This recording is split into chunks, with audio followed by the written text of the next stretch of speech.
لافتا للنظر، ويمد معهم من جسور العيش المشترك والسلام المتبادل ما يصل إلى إقرار زواج المسلم من مسيحية أو يهودية تبقى على دينها مع زوجها المسلم، ولا يجوز لزوجها المسلم أن يحول بينها وبين الذهاب إلى كنيستها أو معبدها، أو يمنعها من ممارسة شعائرها في بيت زوجها المسلم.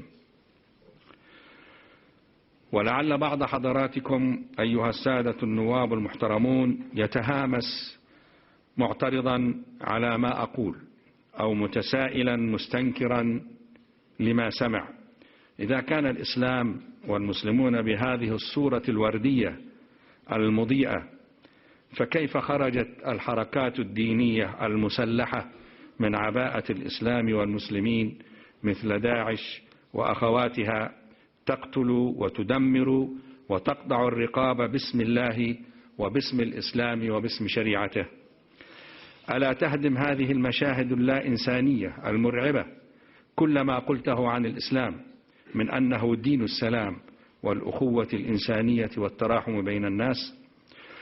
وإجابتي على هذا السؤال باختصار شديد هي: لو أن كل دين من الأديان السماوية حوكم بما يقترفه بعض أتباعه من جرائم القتل والإبادة لما سلم دين من الأديان من تهمة العنف والإرهاب.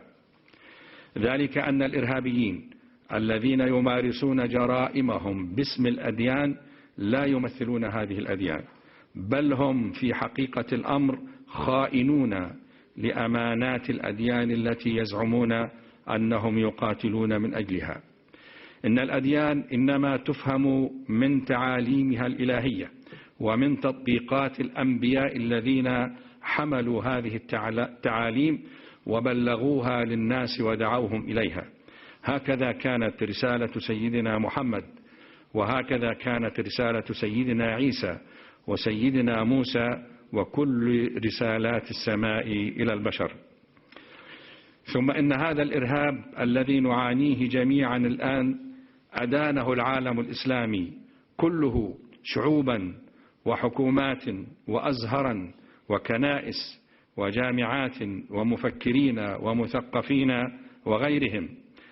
وعلينا جميعا مسلمين وغير مسلمين أن نقف الآن صفا واحدا لمجابهة التطرف والإرهاب والظلم بجميع أشكاله، وأن نبذل أقصى ما يمكن من أوجه التعاون من أجل القضاء على هذا الوباء القاتل. ثم إن الإرهاب لا يفرق بين ضحاياه ما داموا لا يعتنقون أيديولوجيته وأفكاره المتطرفة. وإذا كان البعض لا يزال يعتقد أن الإسلام يبرر جرائم الإرهاب، فعلى هذا البعض أن يتذكر أن المسلمين هم من يدفعون ثمن هذا الإرهاب من دمائهم وأشلاء أجسادهم ونسائهم وأطفالهم أضعاف ما يدفعه غير المسلمين من ضحايا هذا الوباء. فكيف يصح في الأذهان أن ينسب المسلمون إلى هؤلاء القتلة الذين يبرأ منهم الإسلام والمسلمون أنفسهم؟ ولعلكم تتفقون معي في أنه لا